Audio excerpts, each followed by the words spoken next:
النهارده هنتكلم عن واحد من أكتر الأجهزة اللي كانت مقربة لقلبي واللي كنت بنصح بيه لأي حد بيسألني على جهاز آيفون في فئة سعرية متوسطة. الجهاز ده حاليا بقى غالي جدا، ولكن خلينا نشوف هل رغم غلوه ده الآيفون 13 يستحق إنك تشتريه في 2023 ولا هيكون ليه بدايل أحسن. بدون كلام كتير خلينا نبدأ. السلام عليكم، ازيك يا غالي؟ عامل ايه؟ يا رب تكون بخير. معاك احمد صدومه. اللهم صل وسلم وبارك على سيدنا محمد. ما تنساش تشترك في القناه وتفعل الجرس وتعمل لايك للفيديو لو عجبك، وتتابعنا على حساباتي على السوشيال ميديا، تلاقي اللينكات موجوده في الديسكربشن. وفي اخر الفيديو لو حبيت تشتري الايفون 13 او في المطلق لو حبيت تشتري اي ايفون، مش هتلاقي مكان احسن ولا انسب ولا اسعار افضل من الجوكر ستور، اللي بيوفر لك كل الضمانات اللي ممكن تحتاجها لو حبيت تشتري مستعمل، وكل الضمانات واكتر لو حبيت تشتري جديد. وكمان بيوفروا لك كل اجهزه ابل سواء كان ايفون، ايباد، ماك، ابل واتش، ايربودز، وكل الاكسسوارات الخاصه بالاجهزه دي، من شواحن وكابلات وهيدفونز لغايه السكرين بروتكتورز والكفرات وما يخص كل اجهزه ابل. سيب لك كل التفاصيل الخاصه بيهم في الديسكربشن من عنوان وفيسبوك فان بيج وارقام للتواصل، ما تنساش تبص عليها. وخلينا نكمل الفيديو بتاعنا. الايفون 13 تم الاعلان عنه سنة 2021 في شهر سبتمبر. سعره جديد حوالي 27 ألف جنيه، قد يقل او قد يزيد حاجة بسيطة، وسعره مستعمل تقريبا ما بيقلش عن ال 22 ال 23 ألف جنيه، اللهم إلا حالات بسيطة جدا. وكلام هنا عن نسخة ال 128 لأنها متوفرة أكتر من نسخة ال 256 اللي بطبيعة الحال سعرها هيبقى أزيد شوية من اللي قلنا عليه. لو جينا نتكلم عن التصميم، فشكل الجهاز ده وشكل كاميراته مميز جدا. مفيش غير جهازين أصلا في الكوكب كله بالشكل ده، الآيفون 13 والآيفون 14، ولأن الآيفون 14 بلس أكبر فهتعرف تفرقه عن ال 14 وال 13. وكمان الخامات المصنع منها الجهاز ده خامات محترمة جدا، وهي خامات فلاج شيب. نتكلم عن فريم من الالومنيوم وظهر من الازاز اللامع، وطبعا في طبقه حمايه على الشاشه ابل بتسميها السيراميك شيلد، مقاوم كمان للميه والغبار بمعيار IP68، ووزنه ممتاز جدا. الجهاز ده وزنه حوالي 175 جرام، ومسكته في الايد حاجه قمه في الجمال طول ما انت ماسك الجهاز، لان حجمه مش كبير ومش صغير. شاشته 6.1 بوصه، هتعرف تستخدمه بايد واحده ايا كان حجم ايدك ايه، صغير متوسط كبير. على الرغم من الفريم الحاد اللي بيجي فيه اللي بدون اي كيرفات اطلاقا، الا ان نسخه ال 13 العادي والبرو مسكتهم اسهل بكتير جدا من الشباشب البرو ماكس. والكلام ده بينطبق على كل ظروف الاستخدام، من استخدام عادي، تصفح سوشيال ميديا وما الى ذلك يوميا، سواء كنت بتتفرج على حاجه وماسك الجهاز بالعرض، او حتى جلسات العاب طويله. وزي ما قلنا اللي بيساعد في المسكه اللطيفه دي الشاشه الالطف اللي بتيجي بمقاس 6.1 بوصه، المقاس المحبب ليا في اجهزه الايفون، من نوع سوبر ريتنا اكس دي ار اولد بكثافه بكسلات 460 بكسل لكل انش، رقم محترم جدا. ومستوى السطوع بيوصل ل 800 نتس يدويا ولغايه 1200 نتس في البيك برايتنس، او اعلى سطوع تقدر توصل له الشاشه لو انت بتتفرج على فيديوهات اتش دي ار او بتستخدم الجهاز تحت الشمس. ولكن العيب القاتل في الشاشه دي في جهاز نازل سنه 2021 ان هي 60 هرتز. جهاز نازل في 2021 وانت بتفكر تشتريه في 2023. 60 هرتز وبنوتش قبيحه جدا، على الرغم من اعتيادنا عليها في اجهزه ابل، الا انها في العموم نوتش سيئه جدا. واللي بيعوض النوتش السيئه دي او اللي بيخليك تنساها الفيس اي دي الممتاز جدا اللي بيشتغل بسرعه جدا في كل ظروف الاضاءه تقريبا. موضوع النوتش ده انت هتنساه، مش هتاخد بالك منه بعدين لو انت اول مره تجرب جهاز ايفون بنوتش يعني. وكمان لان الشاشه هنا تجربتها ممتازه جدا في التصفح اليومي، الوانها دقيقه بشكل كبير جدا، هتستخدمها وانت مستمتع فعلا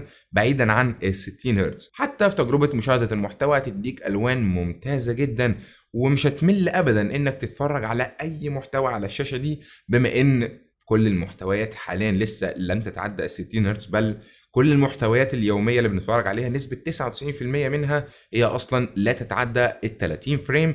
فالموضوع هنا أو ال 30 هرتز يعني، فالموضوع بتاع ال 120 هرتز أو 90 هرتز ده مش هيفرق معاك في مشاهدة المحتوى على الآيفون 13، ولكن السكرولينج والتصفح اللي احنا بنعمله كل يوم تقريبا ده اللي هيفرق معاك، خاصة لو انت استخدمت جهاز قبل كده فوق ال 90 هرتز. ولكن لما نسيبنا من الشاشة ونتكلم في نقطة مهمة جدا لناس كتير جدا من ضمنهم أنا شخصيا، هي نقطة الأداء، اللي هنلاقي الايفون 13 فيها فارد عضلاته وحاجة قمة في القوة وده بيرجع للتشيب التي تدعى ال A15 بايونيك اللي تقنية تصنيعها 5 نانومتر، وبيجي معاها 4 جيجا بايت رام ومساحة تخزين مختلفة من نوع سريع جدا 128 أو 256 أو 512. الأداء هنا ما عليهوش أي تعليق إطلاقا في كل حاجة. انسى إن الآيفون 13 يقطع معاك أو تلاحظ معاه أي جليتشات بعيدا عن جليتشات السوفت وير أو اللي بيسببها السوفت وير اللي موجودة ومالية كل أجهزة آيفون من ساعة ما شفنا الاي او اس 16.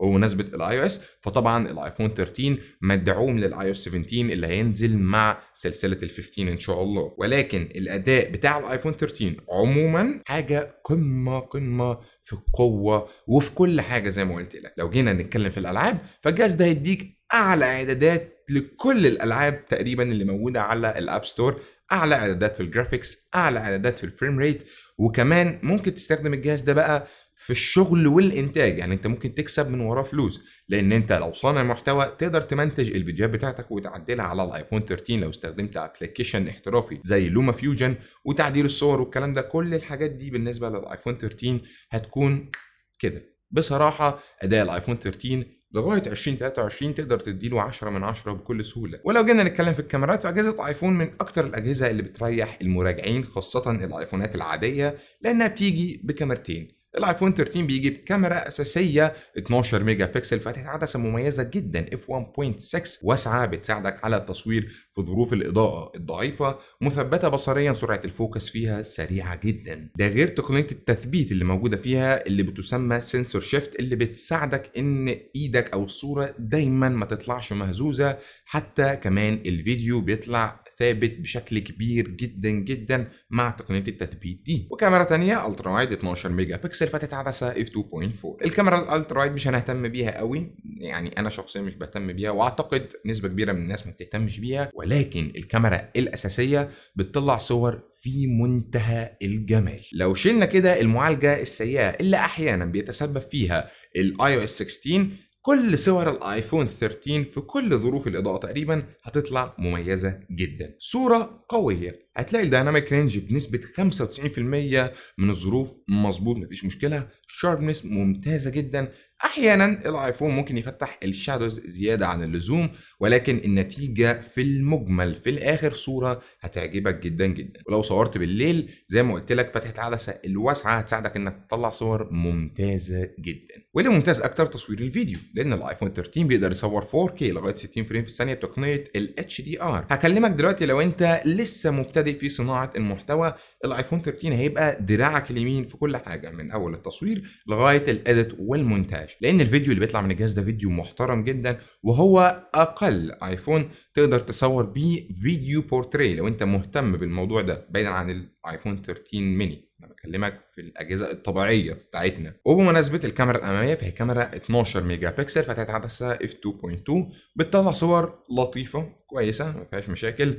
انا مش من الناس اللي بتحب قوي تصوير الايفون بالكاميرات الاماميه، ولكن في ناس كتير جدا بتحب التصوير بالكاميرات الاماميه بالايفون عشان اللوك اللي بتاخده في السكين تون وتفتيح الشادوز اللي بيبقى ازيد حبتين ثلاثه في الكاميرات الاماميه عن الكاميرات الخلفيه في اجهزه الايفون كمان. ولكن اجمالا هي صوره كويسه جدا وكادرها واسع ما فيهوش مشاكل. ولو جينا نتكلم عن البطاريه فبطاريه الايفون 13 3240 ملي امبير، بتدعم شحن المفروض سريع لغايه 30 واط تقريبا، 25 واط خلينا نقول 25 واط ده الرسمي الاوفيشال يعني، مع تقنيه الماكسيم الشاحن اللي بيلزق بسرعه 15 واط. بطاريه الايفون 13 بطاريه ممتازه جدا، خاصه كمان لو انت شاري الجهاز جديد لسه ما استهلكش. هتقعد معاك سكرين اون تايم وقت تشغيل شاشه ممكن يوصل لحوالي 7 ساعات لو انت استخدامك خفيف حبتين، ممكن في احيان قليله يوصل معاك ل 8 ساعات. طيب كل حاجه في الايفون 13 بتقول ان هي كويسه، اللهم الا عيوب قليله جدا، زي ان ما فيهوش كاميرا بورتريه، زي ان شاشته 60 هرتز. ممكن ناس تشوف موضوع ان شاشته 6.1 بوصه ده شيء صغير نوعا ما، ولكن ده شيء نسبي، احنا بنتكلم في الحاجات الواضحه قدامنا. انا بالنسبه لي عيوب الجهاز ده انه ما فيهوش كاميرا تليفوتو، ودي طبعا حصريه لاجهزه البرو، وان شاشته 60 هرتز. ولكن المبلغ اللي هيدفع في الجهاز ده مش زي ما كنت وقت برشحه. انا كنت برشح الجهاز ده لما كان جديد ب 14 و 15 الف جنيه، يعني كان ممكن تجيبه مستعمل وقتها ب 11 و 12 الف جنيه. انت بتتكلم هنا لا يقل عن ال 22,000 جنيه تقريبا. فهل يستحق ان انا اروح اشتريه، ولا الفئة السعرية دي فيها حاجات تانية احسن؟ بص، لو مش هقارن الايفون 13 بالاندرويد، فهو تقريبا احسن جهاز تقدر تشتريه في الفئة دي من اجهزة الايفون. والموضوع برضو قد يختلف في الاحتياجات، لان معاه في الفئة السعرية بتاعته مستعمل ايفون 12 برو ماكس اللي بيقدم كاميرا تليفوتو، بيقدم شاشة اكبر، ولكن بطاريته ضعيفة شوية.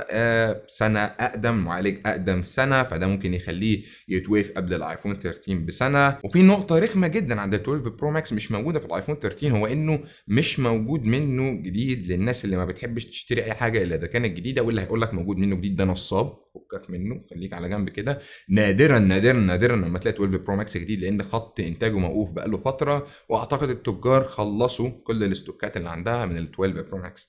ولكن الايفون 13 موجود منه بكميات كبيره جديد وما فيهوش اي مشكله، ونسبه التجميع فيه عن ال 12 برو ماكس اقل بكتير. فدي نقطه انا بشوفها مهمه قوي لصالح الايفون 13. وعشان تتجنب كل ده، ممكن تروح تشتري من جوكر ستور، لا بيشتغلوا في التجميع ولا بيشتغلوا في الحاجات الاونلي اكتف والهكس ده. يعني والله بعيدا عن السبونسر شيب، ده اصلا اللي خلاني ادخل معاهم في التعاون.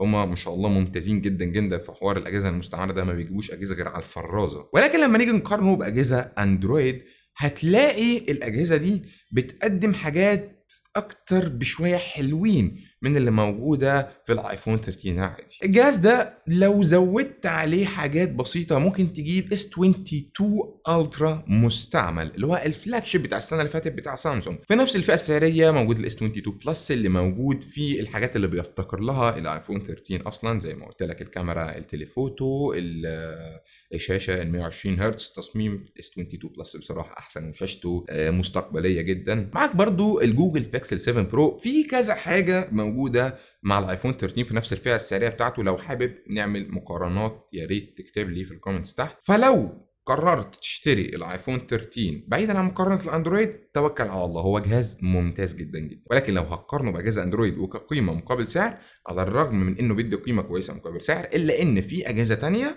من وجهه نظري المتواضعه بتدي قيمه مقابل سعر اكتر. وعشان تشوف مقارنات الاجهزه دي ولو عايزها، ما تنساش تشترك في القناه وتفعل الجرس وتعمل لايك للفيديو ده لو عجبك، واكتب لنا تحت في الكومنتس اذا كنت عايز المقارنات دي. وتابعنا على حساباتي على السوشيال ميديا عم الحاج، هتلاقي اللينكات موجوده في الديسكربشن. كان معكم احمد صدومه، اللهم صل وسلم وبارك على سيدنا محمد، في امان الله.